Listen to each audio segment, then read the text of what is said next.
Muy buenas tardes. Quiero dar la más calurosa bienvenida a Esperanza Aguirre, que nos acompaña esta tarde aquí en el Ateneo Santanderino en una conferencia, entrevista que se realiza en el Ateneo en colaboración con el grupo, con el club La Tenida, que después desarrollará en paralelo una cena coloquio también con Esperanza Aguirre. Quiero saludar, por tanto, en primer lugar a Esperanza y agradecerte el esfuerzo que, como ven, un pequeño accidente doméstico la tiene caminando con muletas y ha hecho un esfuerzo realmente excepcional para estar esta tarde aquí con nosotros. Como decía, quiero también saludar al Club La Tenida, a su presidente, que se sienta aquí con nosotros, el señor de Santiago, con el director de La Tenida, Sancho Mitchell, que va a intervenir en el coloquio con nosotros. No quiero consumir mucho tiempo presentando a Esperanza Aguirre, porque primero su currículum es tan extenso y tan denso que nos llevaría el tiempo previsto para la conferencia. Antes me decía Esperanza que no tanto porque ella no es tan mayor, pero yo lo que le he contestado es que grandes hombres y grandes mujeres han dejado huella en la historia del mundo no habiendo cumplido más allá de 35 años. O sea que no, eso no es problema. Bien, Esperanza Aguirre, Esperanza Aguirre es licenciada en Derecho, estudió en la Universidad Complutense de Madrid, pero tiene una carrera política que yo me atrevo a calificar de inigualable. Tiene experiencia municipal, ha sido concejala en el Ayuntamiento de Madrid. Tiene experiencia regional, puesto que ha sido presidenta de la Comunidad Autónoma de Madrid durante mucho tiempo. Y experiencia de política nacional como nada menos que presidenta del Senado de este país. Esperanza Aguirre llega a la presidencia del Senado y consigue quebrar esa frase tan manida del techo de cristal, puesto que llega a lo más alto siendo mujer y por primera vez en esa institución.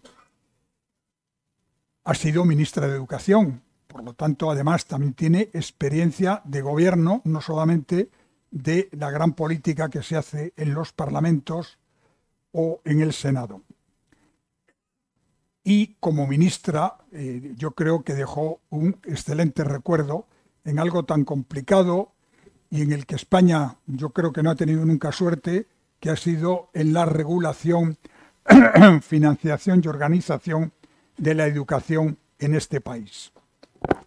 Por tanto, insisto, Esperanza, muchísimas gracias por estar esta tarde aquí con nosotros y yo le voy a pasar ya la palabra a Sancho Mitchell para que él empiece a preguntarte cosas. Sí quiero decirles, en primer lugar, saludar a los que nos están viendo a través de la transmisión en directo por streaming de esta conferencia, decirles a ustedes que cada vez es mayor la audiencia que tenemos a través de las redes sociales y recordarles que al final habrá un turno para que ustedes puedan preguntar y por favor apaguen los teléfonos móviles porque casi siempre aparece una pequeña interrupción. Ya sin más, Sancho. Buenas tardes a todos y muy buenas tardes, Esperanza. Bienvenida al Ateneo, al Club La Tenida. Bienvenida a Santander. Cuando se publicó en televisión lo de tu caída en casa y la rotura de la rodilla, hubo muchísima gente que me mandó pantallazos, vídeos, noticias, diciéndome, se te ha fastidiado. Esperanza Aguirre no va a poder ir a Santander a estar con vosotros. Y yo siempre le respondía, digo, pues Esperanza Aguirre ha salido de un cáncer, ha salido de un atentado en Bombay, ha salido de un helicóptero que se estrelló con Mariano Rajoy. Digo, ¿cómo no va a venir a Santander porque se rompa una rodilla que además no es la de jugar al golf? Y eso es muy importante, ¿no? Si no, Bueno, hubieras podido disfrutar de unos días en Santander, te vas mañana, pero bueno. Esperanza Aguirre siempre recalca que ella no pertenece, como muchos dicen, al ala conservador del Partido Popular. Ella siempre dice, yo soy del ala liberal del Partido Popular, ¿no? Explique usted la diferencia para quienes todavía no se han enterado. Bueno, antes de explicar esa diferencia, sí que me gustaría agradecer al Ateneo de Santander y a la Atenida el que hayan decidido invitarme, el venir a una institución que tiene ya más de 100 años, desde 1914, tan señera y tan prestigiosa como el Ateneo, y sobre todo que te inviten cuando ya no eres nadie en la política, que es mi caso, pues hay que agradecerlo de una manera muy, muy especial. Sobre la presentación que ha hecho Manuel Ángel, solo decirle que sí, que he sido ministra de Educación y Cultura, pero que ese ministerio equivale a lo que hoy son 5 ministerios: universidades, investigación, educación, cultura y ciencia. O sea y deportes, perdón, es que había dicho investigación. Y encima teníamos las competencias de educación, como saben muy bien algunos de los que están en esta sala, las teníamos directamente el ministerio. Bueno, la diferencia entre conservadores y liberales. A mí me parece que un liberal es alguien que tiene pues una manera de ser, de vivir, de pensar, que se caracteriza por la tolerancia, por la ausencia de dogmatismo.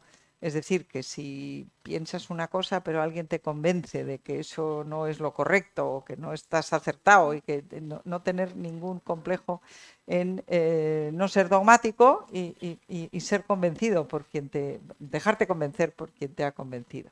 Pero también es conocer cuáles son las condiciones para que las políticas liberales se implanten, puesto que son las políticas, en mi opinión, liberales, las que han conseguido mayor bienestar, mayor prosperidad y mayor desarrollo para los países que las han aplicado. Y en esos países, especialmente, más prosperidad, más libertad y más bienestar para las personas más desfavorecidas. ¿Y en qué nos diferenciamos de los conservadores? Pues quizá en que no de todos, algunos los hay que no, pero que quizás somos más valientes haciendo las reformas que creemos que necesitan las instituciones. Por ejemplo, yo, pues en la Comunidad de Madrid implanté la libertad de elegir, que es una cosa que molesta muchísimo a los socialistas, se pusieron furiosos conmigo. Libertad de elegir colegio para los padres, que lo dice el artículo 27 de la Constitución, pero no se aplica en el resto de España. Que si la proximidad, que si el lugar del trabajo, no. Libertad de elegir. Usted vive en Móstoles, pero quiere ir a un colegio de Alcobendas porque le parece que ahí van a darle más importancia al deporte, que es lo que interesa a su hijo, le puede llevar ahí. Libertad de elegir médico. En Madrid puedes elegir el médico que quieras. Libertad de elegir enfermero en tu centro de atención primaria. Libertad de elegir hospital. Y últimamente, la última libertad de elegir que implanté fue la de poder comprar el día que quieras, a la hora que quieras, y abrir tu tienda el día que quieres, a la hora que quieres. Libertad comercial absoluta. Somos la única comunidad autónoma de España donde los domingos se puede comprar a cualquier hora, en cualquier sitio. Claro, usted le he escuchado también decir en ocasiones que si no fuera española le hubiera gustado ser inglesa. Sí. Si no fuera española. Si no fuera española. Y esto viene a cuento de que ese modelo liberal, es difícil determinar si ese modelo liberal aplicado en el Reino Unido sería adecuado o no a España, es decir, hasta qué punto ese liberalismo aplicado en la Comunidad de Madrid sería aplicable al conjunto del Estado. Yo no lo considero difícil de explicar, yo considero que sí. De aplicar. Bueno, de aplicar, a ver, todas las reformas tienen su resistencia. Si uno se arruga ante una resistencia, pues es evidente que la reforma nunca se hace, pero es que no hay que arrugarse. Si uno cree que tiene razón, hay que defenderlo. Ahora, como te convenzan que estás equivocado, pues entonces inmediatamente te dejas convencer y anuncias que estabas equivocado, que no pasa nada. Esperanza, pero ¿por qué en España el liberalismo como doctrina político-económica nunca parece que ha tenido buena acogida? Los partidos no digamos ya la izquierda, que lógicamente es antiliberal por Sí, pero pensamiento. algunos de la izquierda presumían de liberales. Bueno, El gobernador del a Banco de ver, España del tiempo de Zapatero, Miguel Ángel Fernández sí, Ordóñez, sí. siempre se tuvo a sí mismo por liberal. Pero tú sabes que hay el liberalismo ideológico y luego el liberalismo económico. Quiero decir que Yo para nunca, mí no hay más que un liberalismo, ¿eh? bien, pero en dos vertientes. Y por eso algunos que no son liberales en lo económico presumen de ir de liberales en otras cosas. Pero a lo que iba es que, ¿por qué en España nunca ha habido un partido liberal que haga de bisagra, que incluso gobierne? ¿Por qué el liberalismo como doctrina no ha encontrado sustento? Pues no sabría yo decirte por qué.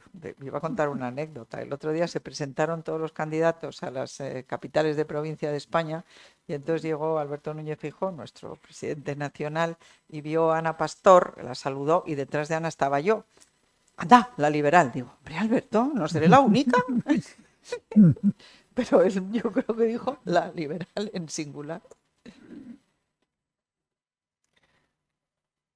Bueno, una cosa que en estos tiempos de algunos escándalos ya pasados a nivel nacional y otros que los tenemos aquí muy presentes en Cantabria, usted dimitió 2 veces, tres, bueno, me quedé corto, 3 veces por actos que usted no había cometido, pero sí alguna de las personas que usted había nombrado con un cargo de responsabilidad. Efectivamente, tampoco se ha demostrado que hubieran cometido nada, pero cuando un juez mete en la cárcel a una persona en prisión provisional, pues es porque se supone que tiene indicios firmes de algún delito grave. Y yo por eso, como le había nombrado yo, pues por eso dimití. Pero resulta que de momento no se ha... No ha tenido muchos seguidores. ¿Quién, yo? En las dimisiones. En ese camino. No, hubo un ministro socialista de Interior que dimitió cuando a Roldán le dejaron escapar. Le dejaron escapar y él dimitió. Antonio Es que yo encuentro que la dimisión es un acto pues muy honroso. No sé por qué en España parece que sea deshonroso dimitir. Es muy honroso. En Inglaterra dimiten y se van de backbenchers y luego llegan otra vez y pueden ser ministros. O sea, a mí no me parece... Pero bueno, a mí lo que me gustaría decir es cómo veo yo la situación política en España hoy. Y a mí me parece que estamos en un momento muy delicado, la verdad. Me parece que si echamos la vista atrás nos damos cuenta, por ejemplo, que en noviembre del año 1989, cuando cae el muro, todos pensamos en el mundo entero, sobre todo en el mundo occidental, que se ha puesto a los ojos de toda la humanidad el fracaso de los comunistas, el fracaso del comunismo. Desde el punto de vista económico ya lo sabíamos o lo intuíamos, pero desde el punto de vista medioambiental, aquellos ríos absolutamente contaminados, desde el punto de vista cultural, donde estaba todo prohibido, de la opresión de las libertades, o sea, eso, cuando cae el muro en noviembre del 89 a la vista de todos, pensamos que, bueno, aquel que se llama Fukuyama, ¿no? Dijo que se había acabado ya el fin de la historia, queriendo decir que no había que luchar contra las ideologías, y la realidad es que pensábamos que el comunismo nunca más estaría. Nos llegan a decir que tenemos a comunistas, o como les gusta a ellos llamarse, que Pablo Iglesias dice que no se puede llamar uno comunista, que no se lleva, que socialistas del siglo XXI, pero que es lo mismo, en el gobierno de España, pues no lo hubiéramos creído, seguramente, porque Felipe González no hubiera perdido el gobierno si se le hubiera pasado por la imaginación el año 96 sumarse a los diputados que tenían guita, porque el PP tenía muchos menos cuando entramos en el gobierno con José María Aznar. Pero bueno, yo lo que quería señalar es que en noviembre del 89 cae el muro y todos nos enteramos de lo que es el comunismo. Y en julio del 90, o sea, solo 6 meses después, se constituye el Foro de Sao Paulo con la única intención de hacer que el virus del comunismo mute. Y ha mutado. El virus del comunismo ha mutado. Ahora se trata de enfrentar a unos que llaman ellos colectivos, que sí que es verdad que en algunos momentos han estado, bueno, pues preteridos, pongamos las mujeres, pongamos los homosexuales, pongamos, no digamos ya los trans, los negros, los indígenas, y luego pues con el cambio climático, el planeta, estas cosas que dicen. Bueno, por el camino de enfrentarnos, las mujeres todas somos víctimas, los hombres todos sois agresores. Los negros son todos buenos y los blancos son todos malos y racistas. En fin, los homosexuales es gente que hay que darle prioridad, como han dicho ahora, en el servicio de empleo, ¿no? Esto lo ha dicho hoy alguien, algún ministro de estos que tenemos, que hay que darles prioridad cuando está absoluta y totalmente prohibido preguntar por la orientación sexual de la gente. Tiene que ir a decir, oiga, no, que yo soy gay. Y entonces, no sé. Bueno, entonces, con esa mutación de ese virus, tenemos que la inmensa mayoría de los países de América del Sur, de Iberoamérica, están con gobiernos de ese tipo. Y ese tipo de gobiernos, pues nosotros yo creo que no habíamos pensado nunca, que lo que pretenden en el fondo es acabar con la civilización occidental. Y para eso tienen que acabar con el cristianismo, tienen que acabar con la familia, tienen que hacer una revolución. Y nosotros creíamos que vivíamos en un país como todos los demás, en los que todo el mundo se sentía orgulloso de su nación, orgulloso de España. Por eso me gusta a mí Inglaterra, porque, bueno, el Reino Unido, porque todos están... que se respetase la propiedad. Bueno, pues aquí no, aquí tenemos a los ocupas, que son los que, en fin, parece ser que tienen el mismo derecho de propiedad que el dueño que se ha comprado el piso. Y la libertad, no digamos la libertad, es que yo ayer veía a esta ministra, ¿cómo se llama? Yone Belarra, diciéndonos prácticamente cómo nos tenemos que comportar en nuestras relaciones sexuales en la cama. Es que es una vergüenza, pero que se tienen que meter estas señoras, ¿no? Y entonces, pues, a mí me parece que la situación de España en este momento es terrible. El otro día decía el periódico El Debate que había venido un señor muy importante, jefe de un fondo de inversión que antes había sido del Banco Americano, y que le preguntaron si él aconsejaría invertir en España, y dijo, no, pero yo cómo voy a aconsejar invertir en España si es el único país de Europa que tiene comunistas en el gobierno, y es el único país de Europa en el que hay unos partidos que apoyan al gobierno que quieren no ser españoles y van contra España. Pues claro, es que lo que nos pasa es tremendo. Entonces, si Pedro Sánchez vuelve a ganar, o sin ganar vuelve a gobernar, yo creo que España, tal y como la conocemos, no. Bueno, de hecho, Ferrovial se va por falta de seguridad jurídica, se va. Bueno, han dicho que no, que se van porque quieren cotizar en la Bolsa de Nueva York y que no se puede desde Madrid cotizar en la Bolsa de Nueva York, que tiene que ir a Holanda, ¿no? Hay quien dicen que sí hay fórmulas para que eso suceda, bueno, para que puedan cotizar parece ser desde que aquí. Está demostrado que Rafael del Pino llamó 3 veces a Pedro Sánchez para explicarle, para decirle que todo esto que ha contado ahora pues no se le puso al teléfono. Claro, Pedro Sánchez tiene cosas más importantes que hacer. Pero bueno, lo cierto es que las reacciones del gobierno... Tiene que andar con sus pantaloncitos estrechitos. Y siempre detrás de la pobre señora Calviño, a la que le saca 3 cabezas. Digo que las reacciones del gobierno al final están dándole la razón a Ferrovial, ¿no? Porque están instalados entre la arrogancia y el insulto y bueno, al final lo que esto plantea son preguntas que en modo victimista el gobierno no quiere contestar, problemas de fondo. Pero entonces, a mí es que esto me parece un enorme disparate, porque Pedro Sánchez, en nombre de España, va a presidir la Unión Europea de junio a diciembre. Y la Unión Europea se crea para garantizar la libre circulación de personas, de bienes y de capitales. Si Ferrovial se hubiera ido a Edimburgo, me da igual, o a Nigeria. Bueno, a un país europeo, a Suiza, pero es que se ha ido a los Países Bajos, que es un país de la Unión Europea. Entonces, claro, pues yo creo que el gobierno no tiene ninguna razón. ¿A todo esto cree usted que Pedro Sánchez se volverá a presentar a las próximas elecciones? Pues yo creo que no piensa en otra cosa, más que en seguir este en la panorama. Moncloa, con el colchón que le quitó a Mariano y ir en el Falcon. Ahora, se lo pensará muy bien, porque depende de cómo encuentre él las encuestas. No sé si las de Tezanos, aquí muy No creo conocido. que él se fíe de las de Aquí, Tezanos. Tiene aquí las en suyas esta propias. comunidad muy conocido Tezano. ¿Sí? Esperanza, mañana es 8 de marzo. Ujú. El día de antes Mujer Trabajadora, ahora a secas. ¿Qué opinas de todo este debate que ha surgido dentro incluso del caldo de cultivo feminista, incluso dentro del propio gobierno? Es decir, ¿cómo ves tú este problema del feminismo tomado como bandera por determinados partidos y la situación de la mujer en España ahora? A ver, yo tengo que decir que yo soy feminista, me considero feminista en el sentido de que quiero la igualdad entre hombres y mujeres. Pero es que Irene Montero no quiere la igualdad. Claramente lo ha dicho, no quiere yo quiero la igualdad ante la ley.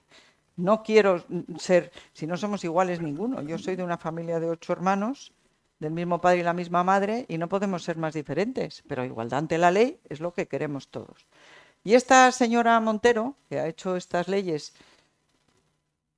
que no quiero calificar porque es que me parecen tremendas, la ley del solo sí es sí, ya llevan 700 y pico que han salido, que les han disminuido sus penas. Esas disminuciones de penas, casi todas por sexo con menores. Y encima, y a la calle han salido 70 y tantos violadores ya. Y mientras se tramita este proyecto de ley, va a haber otros cuantos que van a ser también excarcelados.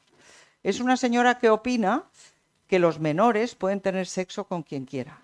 Que hasta ahora eso era un delito. O sea, tú vas a un niño de 13 años y el pobre niño, por la razón que sea, o porque te sientes superior, no, hasta ahora eso era una cosa que era tabú, además.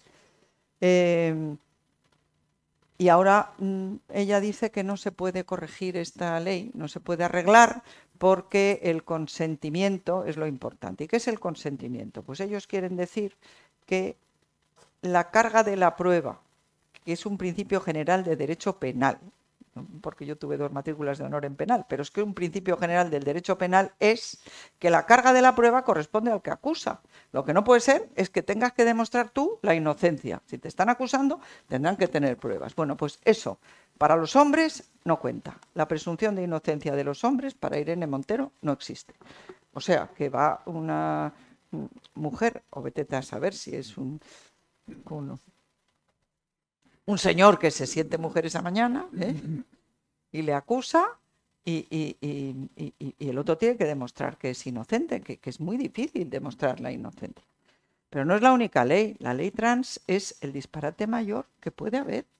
Pero ¿cómo se puede mutilar a esos niños sin permiso de los padres? Es que es toda una locura. Y ahí las tenemos, a estas señoras de... Bueno, pues yo la verdad creo que no nos podemos confiar. Creo que aunque las encuestas nos den al Partido Popular, yo soy miembro del Partido Popular, aunque nos den una mayoría, no absoluta, pero una mayoría holgada, y a Vox pues le dan lo mismo que tiene, pero es que tenemos que recordar que en este momento los socialistas y todos estos que les apoyan, los independentistas, los comunistas, los bilduetarras, los del PNV, todos estos que apoyan a los socialistas, tienen 190 escaños y la mayoría absoluta son 176. Pues es muy difícil que les quitemos 15 escaños, aunque nos parezca que no, aunque digan las encuestas que sí, yo la verdad creo que tenemos que movilizarnos porque es que no podemos consentir estos disparates. Bueno, y la ley de los animales ya no digamos, tu perra no puede tener bebés, o sea, como bebés, cachorros, pero es un derecho de la mujer el aborto. Pero hombre, pero por favor, es que todos son disparates. Entonces yo, ya que estoy aquí, aprovecho para pediros que os movilicéis, que se tiene que movilizar toda la sociedad, porque si ellos piensan mira, como han visto que no estábamos muy contentos con lo de la ley del sí es sí, pues hoy están tramitando una proposición no de ley para modificarla, que entrará en vigor. Y no sé, yo la verdad, primero, no estoy confiada y segundo, estoy muy preocupada. ¿Se considera usted o la consideran una de las políticas más sinceras que hay en España? ¿Ha salido el Partido Popular fortalecido tras la crisis vivida entre el enfrentamiento entre Casado y Ayuso? Yo creo que sí, ¿Cree sin usted que ninguna es duda. Sí, eso? yo creo que estábamos en uno de los momentos peores que ha tenido el Partido Popular, que fue en febrero de hace 2 años, no, del 21. En febrero del 21, el 14, se celebraron elecciones en Cataluña. Y aquellas elecciones catalanas en las que Pablo Casado se volcó, justo después de la moción de censura que habían hecho los de Vox, en las que el discurso de Casado, para mi modo de ver, no fue aceptable, porque le dijo a Santi Abascal, que era compañero de todos nosotros, que había pisoteado la sangre de nuestros muertos, que le habíamos pagado el sueldo durante 15 años. Yo estuve a punto de decirle que le quiero mucho. Oye, Pablito, y a ti 24. O sea, es que en mis tiempos, los que íbamos a la política, teníamos... Yo hice una... Tú has dicho que soy licenciada en Derecho, es verdad, pero soy técnico de información y turismo del Estado, soy funcionaria, tengo dónde ir, pues de hecho fui cuando en todas estas dimisiones que he tenido. Entonces, en esas elecciones del 14 de febrero del 21, Ciudadanos, que tenía 36 escaños en Cataluña y había sido el partido que había ganado las elecciones, pierde 30. Y de esos 30, nosotros no cogemos ninguno. Y de los 4 que teníamos, perdemos 1, nos quedamos con 3. Y la reacción de Pablo y sobre todo de Teodoro es que había que vender la sede de Génova. ¿Y qué tendrá eso que ver? Decía yo. Para mí, bueno, Pablo se equivocó de medio a medio cesando a Cayetana, a la que había nombrado él. Y entonces Pedro Sánchez o Iván Redondo, que entonces estaba con él, se les ocurrió que, bueno, mira, pues en vista de que estos están ahora ya medio muertos, vamos a quitarles todas las instituciones en que gobiernan, apoyándonos en Ciudadanos, que como ha tenido mal resultado nos va a apoyar efectivamente. Les apoyan en Murcia, les apoyan en Castilla y León y están a punto de presentar la moción de censura en Madrid, que si no llega a ser porque los martes en Madrid hay Consejo de Gobierno de la comunidad, como la ley dice que para disolver la Asamblea y convocar elecciones hay que dar cuenta al Consejo de Gobierno, si Isabel convoca al Consejo, en vez de estar convocado ya de antes, se hubieran dado cuenta los de Ciudadanos y o no hubieran acudido o no les hubiera podido dar cuenta o no hubieran podido celebrarse. Bueno, en todo caso, Isabel tiene unos resultados magníficos a base de algo que yo discrepo a veces de los líderes de mi partido, la batalla cultural desde el minuto 1. Isabel dijo, estas elecciones son socialismo o libertad. Y cuando se presentó Pablo Iglesias, dijo, ustedes, perdonen, me he equivocado. Estas elecciones son comunismo o libertad. Y sacó un resultado verdaderamente extraordinario. Y Pablo, en vez de ir a decir, oye, pero si a esta señora la he puesto yo, cuando nadie la conocía, oye, de hecho yo, que Isabel trabajó conmigo, cuando la pusieron de candidata pensé, hombre, es un poquito joven, tiene poca experiencia para ser presidenta de la Comunidad de Madrid, de hecho perdió las primeras elecciones. Pues Pablo tenía que haber dicho, esta la he puesto yo, es una maravilla de líder política, yo cuando llegue a la Moncloa la voy a llevar de vicepresidenta, voy a hacer sus políticas, lo que sea. Y en vez de eso, Teodoro sobre todo deciden que no, que es que ella no puede ser presidenta del Partido Popular de Madrid, que no y que no. Y encima pues parece ser que ponen a un detective para que la espíe, bueno, etcétera, etcétera.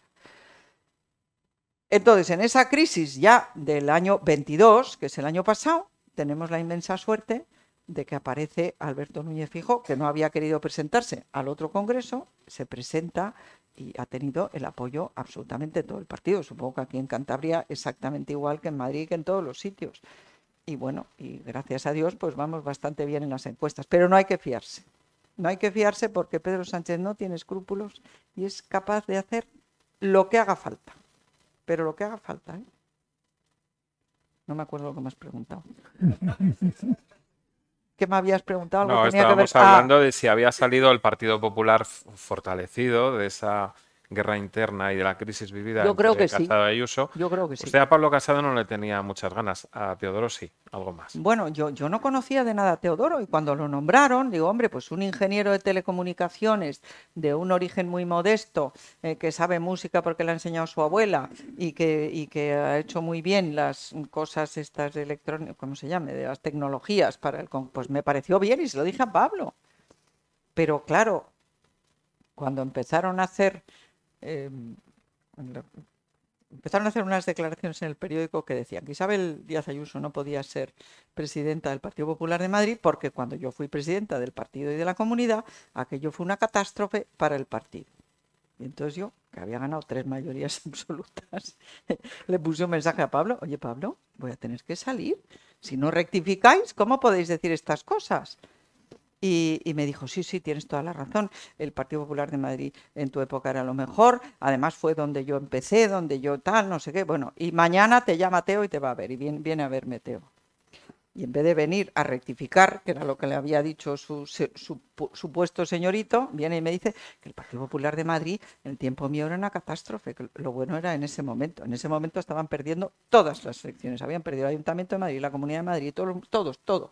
Pero bueno, y como anécdota, apareció en mi casa porque yo le dije, bueno, pues desayunamos donde quieras, pero yo tenía una clase a las 9 y quería desayunar a las 8. No, que no puede porque tenía unos niños pequeños o no sé qué. Digo, bueno, pues nada, vente a casa y te convido a una copa. Y llega y me trae de regalo, lo digo para que veáis la sensibilidad del hombre, una botella de Jumilla, pero pequeña, no grande, con una foto de él, Teo, por un lado, y de Mariano Rajoy por la otra.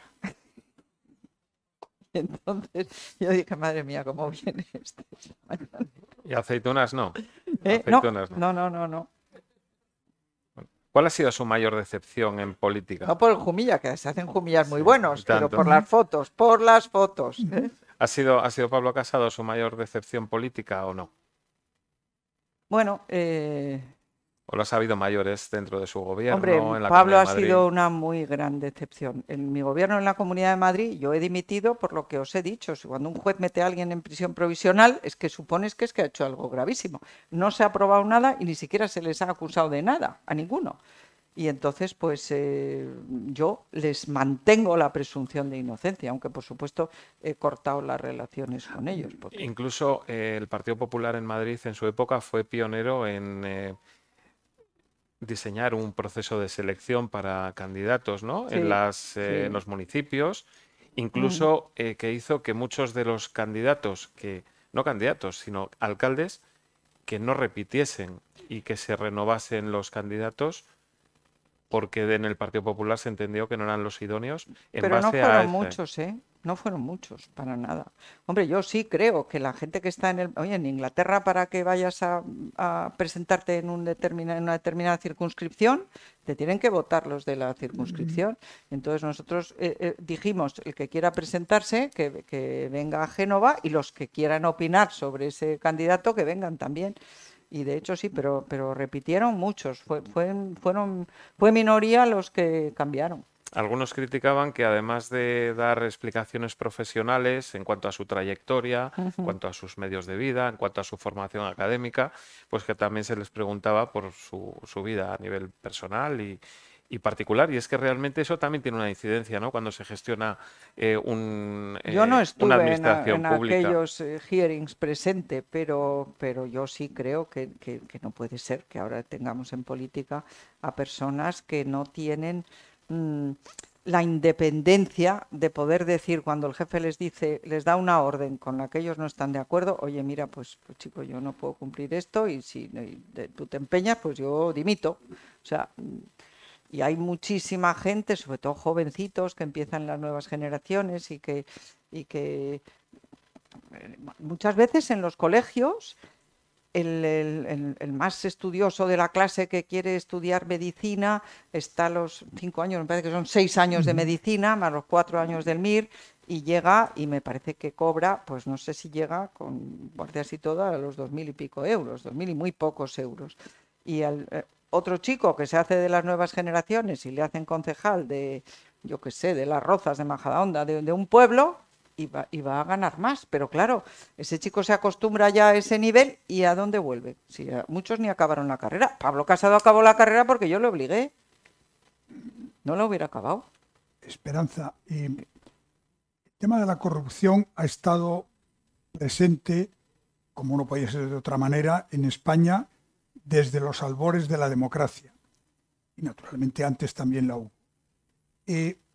Ahora ha vuelto a salir un escándalo en el Partido Socialista, en este caso, el que en la prensa hemos titulado como el Tito Berni, que así queda más fácil de entender, y que en Cantabria ha tenido una réplica dentro del Partido Regionalista con el caso del consejero de Obras Públicas. ¿Tiene que ver el consejero con Tito Berni? No. He dicho una réplica no lo en el sabía, sentido sí. De que aquí ha habido otro escándalo de origen diferente.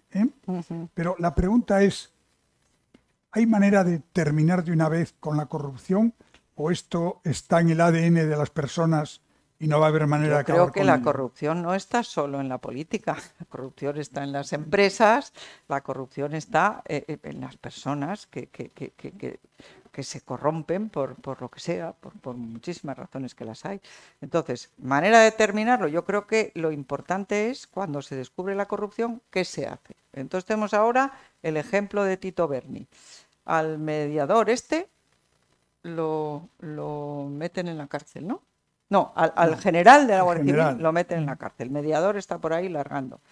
Y al Tito Berni no le meten en la cárcel, con lo cual puede destruir pruebas, que es la razón por la que, por ejemplo, a Granados le metieron en la cárcel porque decían que iba a destruir las pruebas. 3 años le tuvieron, en prisión incondicional. ¿No le avisaron de que iban a registrar el despacho? Bueno, por supuesto. Pero empiezo por Tito Berni. Después de que se sepa esto, pasa una semana, los socialistas presumen mucho de que han reaccionado rápidamente, pero resulta que le dejan llevarse el iPad y el teléfono móvil, que son propiedad del Congreso de los Diputados, o sea, no se los tenían que llevar. Y no dejan que la policía vaya a su despacho hasta una semana después, a pesar de que la jueza lo pide. Ahora ya lo ha aceptado esta señora, la presidenta del Congreso, porque lo ha pedido la jueza. Y dice que ahí está el ordenador. Claro, yo creo que Tito Berni no ha usado el ordenador en su vida. Esto lo ponía en el... Entonces, lo importante es qué se hace cuando se descubre la corrupción. ¿Qué se hace? Pues lo que tenían que haber hecho, en este caso, por ejemplo, pues es haber... tenido al Tito Berni preguntándole la fiscalía, la acusación, etcétera, etcétera, y no dejar que se lleve las pruebas, que es lo que ha pasado. Aquí en Cantabria parece ser que ha dicho el presidente Revilla que a las 7:20 de la mañana le avisa a la delegada del gobierno de que van a venir a hacerle una redada. Mi primera dimisión también fue porque fue la Guardia Civil al PP a hacer una redada.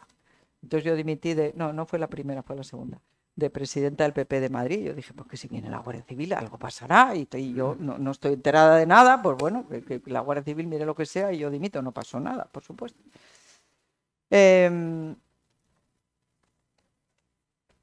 La delegada del gobierno creo que ha dicho que no eran las 7:20, eran las 7:43, ¿no? ¿Es algo así? Sí. Como queriendo decir, bueno, que ya estaba la policía en la Consejería de Obras Públicas, ¿no? Obras Públicas. Que informó, pero no dio detalles. Exacto. Bueno, ¿no? Pues yo creo que lo importante es cuando se descubre indicios, porque la prueba solamente se prueba en los juicios de corrupción, hay que saber qué se hace. Eso no quiere decir que cuando a un señor le investigan le hagas renunciar a todos los cargos políticos. No, es que esto que llaman ahora imputar, que es como se llamaba imputación, a mí Mariano Rajoy me ha hecho pocas veces caso, pero una de las veces sí que me hizo. Le dije, oye, Mariano, esto de llamar imputado a un señor que es investigado, si te imputan es que te acusan de algo. Si te están investigando, no te acusan, es que no saben, que tienen indicios y te investigan. Y no es lo mismo, y lo cambió en la ley. Pero los periodistas siguen hablando de imputaciones.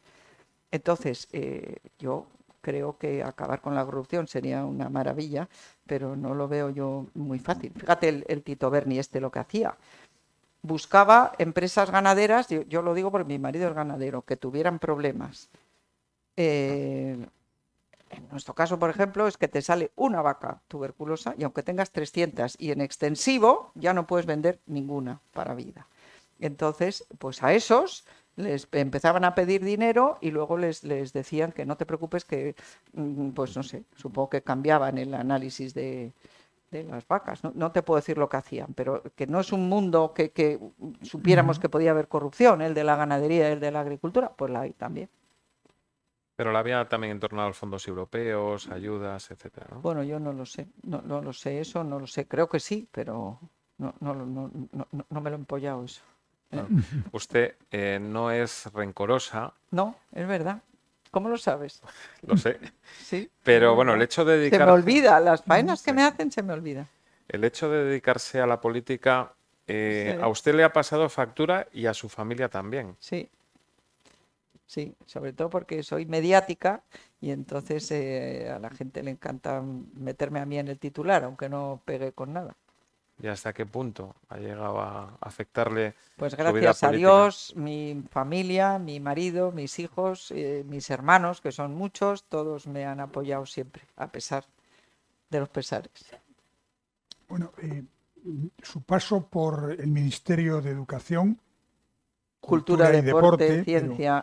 Yo hago hincapié en educación.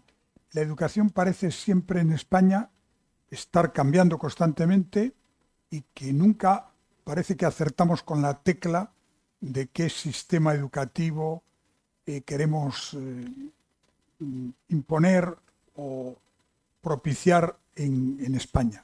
¿Cómo ves tú, que lo conoces bien, la posibilidad de hacer una ley de educación, no digo consensuada, sino que sea capaz de resistir unos cuantos años? A ver, tengo que hacerte un matiz. Todas las leyes de educación en España, todas las que han durado más de 3 meses, las han hecho los socialistas. Nunca han querido, y de hecho la última vez se levantaron de la Comisión de Educación cuando Wert les ofreció hacer una ley por consenso. No están de acuerdo. O sea, de la postura inicial del Partido Socialista cuando llega Felipe González, que era la educación única, pública y laica, que Felipe acepta los conciertos, o sea, que el 27 de la Constitución, que dice que los padres tienen derecho a elegir el tipo de educación que quieren para sus hijos, lo acepta con la enseñanza concertada, pero estos que estaban en el PSOE no lo aceptaron nunca. Y bueno, el problema de los socialistas, ya desde el punto de vista de la educación, es que paulatinamente han ido convirtiendo la educación no en una transmisión de conocimientos, porque hasta ahora en el mundo occidental los colegios, las escuelas, lo que han sido es el lugar a donde unas generaciones transmitían a las siguientes sus saberes. Pues no, en la transmisión de conocimientos no cuenta. Eso sí, tienen que transmitir ideología. Te pongo un ejemplo muy reciente. Yo escribo ahora en un periódico gratuito, pero digital, que se llama The Objective, que tiene ese nombre no por nada, sino porque se quedaron con el que estaba antes. Porque ese periódico digital nació como un periódico para fotografías. Exacto. Y el objetivo era el título del cámara que tomaba las fotos. Exacto. Bueno, pues este periódico The Objective, que yo es en el que escribo ahora, el viernes pasado publiqué un artículo comentando cómo el ministro de Universidades ha presentado un proyecto de orden ministerial para el programa de estudios que tienen que hacer los maestros, que ya no se llama magisterio, se llama Facultad de Ciencias de la Educación o algo así. Bueno, pues el programa es el siguiente. Tiene 256 créditos. Créditos son pues el tiempo de las asignaturas o algo así. Y entonces tiene 8 materias es lo que toda la vida hemos llamado asignaturas, pues resulta que para matemáticas, lengua, bueno, maestros son los que enseñan a los niños de 6 a 12, matemáticas, lengua, geografía e historia, en dibujo, educación física, música, y no me acuerdo cuál que me he saltado. Bueno, a todas esas le dedican de los 256 créditos, 6 a cada una, o sea, 2,5% del programa de todo el tiempo que van a estar los 4 años de ser graduados en ciencias de la educación. Unos señores que tienen que enseñar a los niños la base, pues, de la aritmética y de la geometría, por lo menos. Bueno, pues 2,5%. Entre todas las materias, o sea, lo que llamamos toda la vida asignaturas, entre todas el 20%. ¿Y el otro 80% qué es? Adoctrinamiento, el feminismo, el cataclismo climático, todas esas cosas. Si es que es de locos. Entonces, y luego otra cosa. ¿Por qué han ido degradando los socialistas la educación, en mi opinión? Porque nunca juzgan por los resultados, solo juzgan por las intenciones. Entonces las intenciones siempre son buenísimas. Ahora estamos en que los niños no sufran, que los niños lo pasen bien, que en el colegio y todo eso. Y cuando vas a juzgar los resultados, que es hacer una evaluación, pues nada, eso no les gusta. No puedes hacer exámenes ni evaluaciones. Yo cuando llegué al ministerio me enteré que estaban prohibidos los exámenes. Como estaba prohibido hacer partidos de fútbol con resultados, pues pobres niños se van a sentir. Si fíjate, les meten 2 goles, 2-0, imagínate, 15-1 que le han metido a un nieto mío el otro día.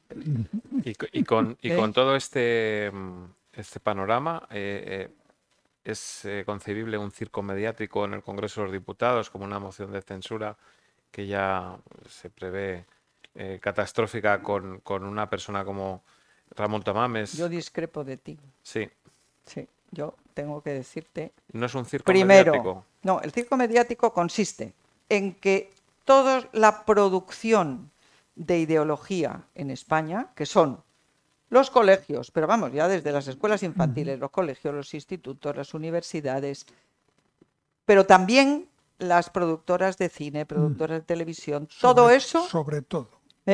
Ya están convencidos de que la ideología buena es la ideología socialista o woke. ¿Sabéis lo que es el woke? Sí, el wokeismo.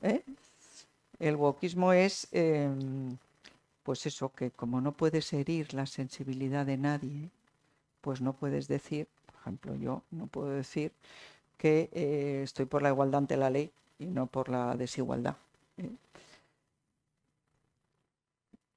Pero bueno, no me voy a enrollar con el wokeismo. Lo que estaba diciendo es que la moción de censura que se ha presentado en España, una moción de censura, es verdad que tiene que ser constructiva y que tiene que ser para que venga otro presidente de gobierno, y que sabemos que Ramón Tamames no va a ganar esa moción de censura, como no la ganó Felipe González, como no la ganó Antonio Hernández Mancha, como no la gana Pablo Iglesias, no la ganó nadie más que Pedro Sánchez, que no era ni diputado. Entonces, yo tengo una gran admiración por Ramón Tamames. ¿Que tiene 89 años? Es verdad. ¿Y qué?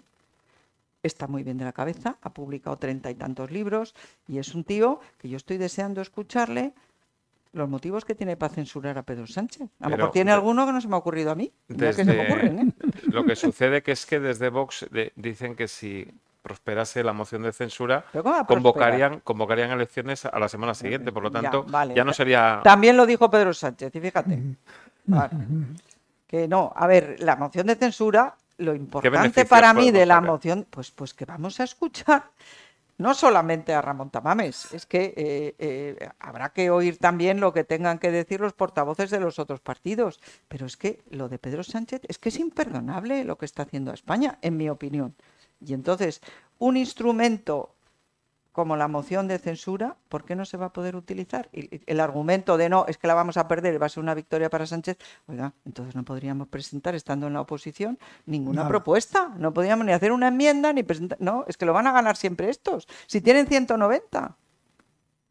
Esperanza, si no te parece mal, sí, creo que ha llegado el turno de que puedan intervenir las personas que nos acompañan esta tarde aquí, a las cuales yo quiero agradecer mucho su presencia, porque además hoy en Santander hay una serie de acontecimientos, citas que hace que haya que dividirse o que elegir entre diferentes alternativas. ¿Qué hay Es hoy que en Santander? han querido contraprogramar que está Esperanza Aguirre en Santander Totalmente. para ¿Sí? boicotear ¿Quién, el el acto. PSOE?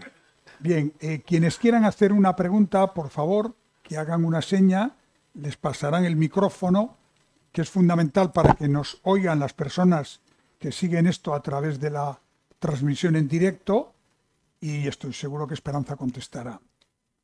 ¿Quién abre el fuego?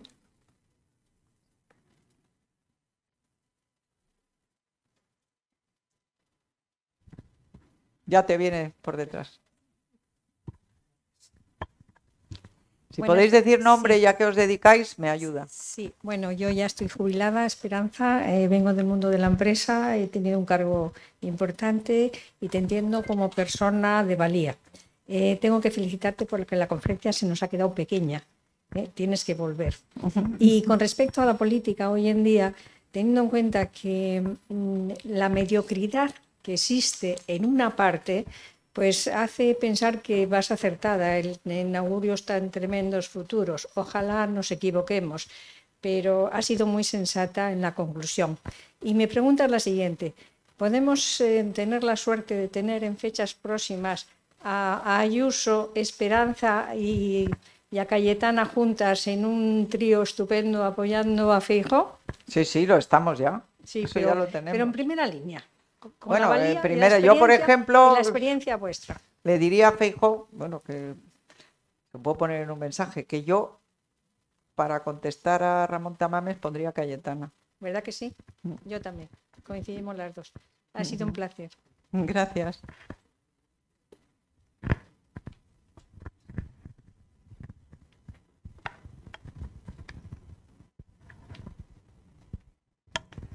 Se me ha olvidado decir una cosa de Tamames que creo que es muy importante. A ver, el Partido Socialista, que siempre fue constitucionalista desde el minuto 1 y que, como he dicho antes, si hubiese sido Felipe González como Pedro Sánchez, nosotros no hubiéramos gobernado nunca, porque recordar que Felipe dijo, bueno, es que me ha faltado una semana de campaña, eran 350.000 votos la diferencia que teníamos, y él tenía Anguita, que tenía 20 escaños. Si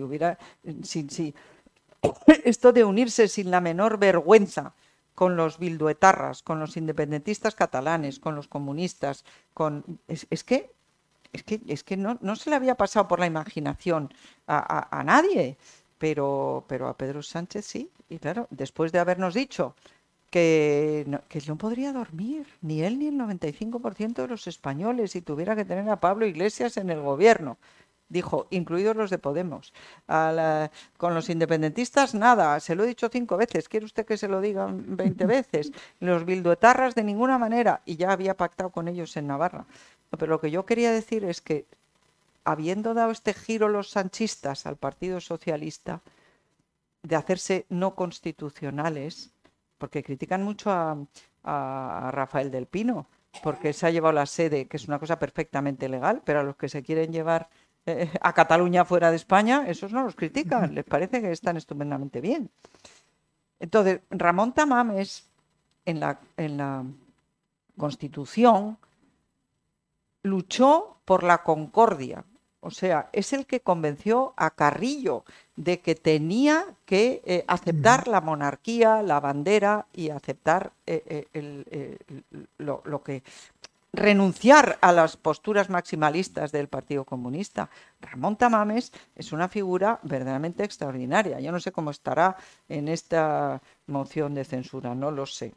Yo pienso que puede salir por peteneras, claro que lo pienso, pero también creo que va a decir muchas cosas que a muchos de nosotros nos gustará oír y que ya está bien de todas las gracietas de Sánchez dando dinero a los jóvenes que, bueno, es que no lo habéis visto, pero es que en Madrid ha sido una vergüenza. Se va a San Fernando de Henares a jugar a la petanca con unos señores que andaban por allí. ¿Cómo andaban por allí? Eran el alcalde, el secretario del PSOE, 5.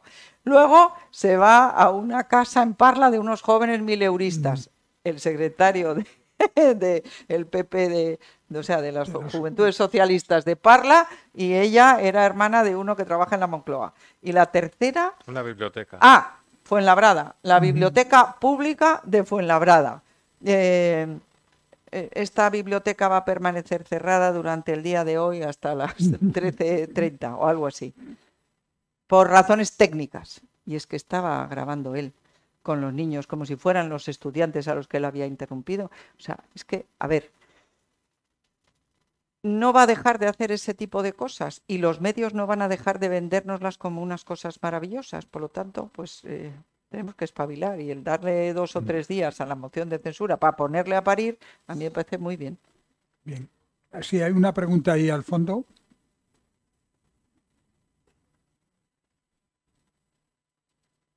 Hola. Sí. Mire, me llamo Violeta, me alegro mucho de poder hablar con usted porque yo estudié periodismo y en mi época de estudiante la hice ya la primera entrevista, fue de las primeras, cuando ¿Ah, sí? era usted concejala de Medio Ambiente, si no me equivoco, en el Ayuntamiento de Madrid. Ah, pues sí, ese fue Así mi primer que- cargo de responsabilidad y ya tenía entonces más presupuesto que todos los ministerios menos 2 o 3, porque llevaba limpieza, alcantarillado, parques y jardines, recogida de basuras, todo eso estaba en medio ambiente entonces. Y denota su calidad en este caso porque ante unas estudiantes que íbamos a hacerles 4 preguntas fue muy amable. Entonces ahora me gustaría desde esta perspectiva y con los años su opinión sobre precisamente lo que estaba hablando. Estamos creando un país precisamente de subvencionados, con ayudas. Tengo una hermana que trabaja en una gran superficie y a la hora de elaborar, por ejemplo, una tarjeta de crédito de esa superficie, tienen que pedir una serie de documentos, como cuando vas a un banco. Se está encontrando con que hay gente que no trabaja y gana más en Claro. ayudas y subvenciones que gente que está trabajando. Claro, es que dejan Vas a de buscar trabajar. ahora a un trabajador Claro. para tu empresa y no hay trabajadores. ¿Cómo va a querer trabajar nadie si están ganando más que una persona que está haciendo 8 o 10 horas trabajando? Su opinión, por favor, gracias. Pues mi opinión es que es un disparate. Es un disparate. Lo primero que ha hecho esta señora primera ministra italiana, la señora Meloni, ha dicho que todo aquel que no acepte un trabajo en las oficinas de empleo pierde el paro. Es que es lo lógico. Y gracias por tus palabras. Por supuesto no me acuerdo dónde fue eso, pero... Sí, otra pregunta ahí al fondo a la derecha. Hola, buenas tardes. Mi nombre es Carmen Ruiz Gómez, trabajé siempre con mi marido en la consulta. Yo ahora que estaban hablando de la preparación, de que más o menos la gente cuando sale de la política no tiene a dónde ir, yo como idea me parece que no debía de aceptarse a ninguna persona entrar en política si no tiene previamente un trabajo, una preparación, un mínimo de cotización a la seguridad social. El haber pagado, el haber pagado la seguridad social o haber tenido... O sea, lo que no puede ser es que el más tonto de la casa vaya a ser político. Eso es lo que no puede ser. Pero es que hay un problema. No sé si usted tiene hijos, pero sí, tengo hace 4. 40 años, cuando yo empecé en política, ser político era un honor. Y el gobierno de UCD había sido de gentes preparadísimas que dejaban todo por servir a España, incluso el primer gobierno de Felipe González y el segundo, y ahora, pues desgraciadamente la política está tan desprestigiada y por otra parte es tan dura desde el punto de vista mediático que no creo yo que usted a ninguno de sus hijos les aconseje ir a política. No, afortunadamente. Tenemos que cambiar el sistema de reclutamiento de los políticos. Hay que hacer que sea una cosa prestigiosa para personas que ya tienen la vida asegurada y que quieren dedicar los mejores años de su vida o algunos de los años de su vida a servir a los demás. Pero no los que se toman la política como una profesión, que yo no lo creo. Pero es lo que es. Es lo ¿Sí? que es. Es lo que es. Y Ya. lo que vemos todos, vamos, o sea que yo, no sé, soy muy rarita, pero yo lo que veo es que en general la gente no tiene ninguna preparación y de hecho estamos en muchas situaciones así de malas precisamente por eso, porque son gente sin preparación. Cuando yo empecé en política no era así. Manuel Fraga era un señor que tenía toda la preparación del mundo. Los que fueron ministros en UCD también lo tenían. Si se mira los gobiernos de Felipe González, también eran gentes preparadas. Lo que pasa es que se ha ido degradando la cosa y ahora, pues estas señoras, especialmente, lo siento porque sean femeninas, que están en el gobierno que incumple Pedro Sánchez ayer, para disimular la ley del sí es sí y todo eso, ha dicho que va a implantar, imponer, obligar, porque lo que más les gusta es prohibir y obligar. Eso es lo que más, la libertad les espanta. Entonces va a obligar a que haya paridad y listas cremalleras, hombre, mujer, que como decías tú muy bien, bueno, eso lo hace para disimular. Pero él, en el Consejo de Ministros, no cumple el 40% mínimo, porque tiene 13 mujeres y 9 hombres. O sea que no lo cumple, ¿no? En efecto. Bueno, Paco Cascos hablaba de profesionales de la política frente a políticos profesionales. Pues no sé. Lo resumía. Yo soy muy partidaria de Paco Cascos, pero no sé exactamente lo que quería decir con eso. Hablando de los políticos que tenían la vida resuelta a la hora de dedicarse a una concejalía, a un escaño, a un puesto dentro de la administración. Él siempre confrontaba. Que buscar para la política profesionales y no es, profesionales de la profesionales política. de la política frente Claro. a Ya, políticos ya. profesionales. Uh-huh. ¿No hay más preguntas? Sí, ahí hay otra pregunta. Buenas. La última vez que te vi fue en Astillero en un meeting. No sé si fue hace un par de años o veintitantos. No, veintitantos no, pero 10 o 12, sí. No, y más yo creo que también. Bueno, es igual. Mi nombre es Víctor Martín Saiz. Creo que al Partido Popular le han dejado cojo al apartar a la valiente de la Cayetana. Gracias. Yo también lo creo, porque además Cayetana era una portavoz que sería lo que fuera, porque por lo visto cae muy mal a las mujeres, a mí no, pero en general, porque es muy inteligente, es muy brillante y parece ser que puede llegar a parecer arrogante, no lo sé. Pero Pablo, que es el que la había nombrado, sabiendo cómo era, porque ella en un comité ejecutivo que no la dejaron hablar, porque le prohibieron hablar, escribió una carta al presidente, que era Mariano Rajoy, diciendo absolutamente todo lo que se le ocurría. No, ya sabemos que Cayetana no es de callarse.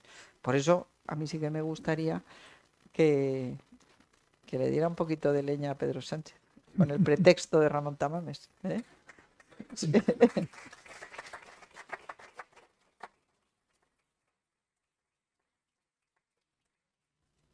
Muy bien. ¿Hay alguna otra pregunta? Pues a mí me gustaría terminar con una pregunta. Dime. Antes has hecho referencia al problema que tiene el centroderecha y la derecha con los medios de comunicación. Yo soy periodista, he ejercido durante muchos años y mi pregunta es, ¿por qué? Es decir, ¿cómo es posible? Pues yo te lo digo porque... ¿Cómo es posible que un partido que, al menos en teoría, tiene a su lado a los empresarios, a la banca, etcétera, no sea capaz de poner en marcha una televisión que se vea, no una televisión doctrinaria, que equilibre esta situación? Pues no puedo contestarte desgraciadamente a esa pregunta, porque lo que yo opino es que la persona, empresario, fondo de inversión, lo que pusiera dinero en una televisión, como han hecho los americanos con la Fox News, por ejemplo, aquí le destrozaban y la gente no tiene el valor de que le rompan la cara. No tiene valor. Es que lo destrozaban. Y como, oye, todo el mundo tiene, no sé, nadie es absolutamente perfecto, y menos estos señores tan ricos que han empezado hace tanto tiempo, pues dicen, bueno, pues que lo haga otro. Y alguien me dijo a mí, lo tiene que hacer un fondo que tenga la sede en Luxemburgo. Bueno, pues yo que no sé cómo se hacen esas cosas, pero el caso es que no tenemos un medio de comunicación, ni uno, de los de masas, vamos. De todas formas, Esperanza Aguirre está muy cómoda en la 4 y en la sexta, en la dando 4, leña. En la 4, Sí. no, en la sexta no me llevan, bueno, me llevan algunos, pero... Bueno, Évole en su momento, Ana Pastor. No, pero sí que se han publicado las conversaciones de Villarejo con el jefe de la... Bueno, con Antonio, ¿cómo se llama? El marido de Anita Pastor. Ferreras. con Ferreras, Ferreras, sí. y con Mauricio Casals diciendo está todo menos que llegue al ayuntamiento. Bueno, ahí están las conversaciones. La Sexta no me quiere mucho, pero bueno, ni Antena 3 no me llevan nunca. Pero la 4 es verdad que a mí me divierte debatir, discutir, y me echan a 4 que también les divierte, pero que están en el otro lado, y a mí me divierte contestar. Y me he dado cuenta, por lo que me dice la gente por la calle y bueno, y aquí mismo también, que hay mucha gente de derechas que ve la 4. Porque es después del telediario, es después de comer, ¿sabes? La gente que le interesa la política y tal, pues ve la 4, y a eso voy yo. O sea que mientras me lleven, voy a seguir yendo. Muy bien, pues muchísimas gracias a Esperanza Aguirre por haber pasado esta tarde aquí con nosotros, por haber venido hasta Santander haciendo un evidente esfuerzo, y gracias también a la Atenida, que colabora con el Ateneo en esta conferencia, y que ahora después Esperanza tendrá que lidiar con una cena coloquio, que eso tampoco es sencillo. Y yo les pido que despidamos a Esperanza Aguirre con un fuerte aplauso. Bueno, muchas gracias. Fíjate. Muchas gracias. ¿Te ha parecido bien? ¿Te ha parecido bien? Perfecto. Sí. Perdona,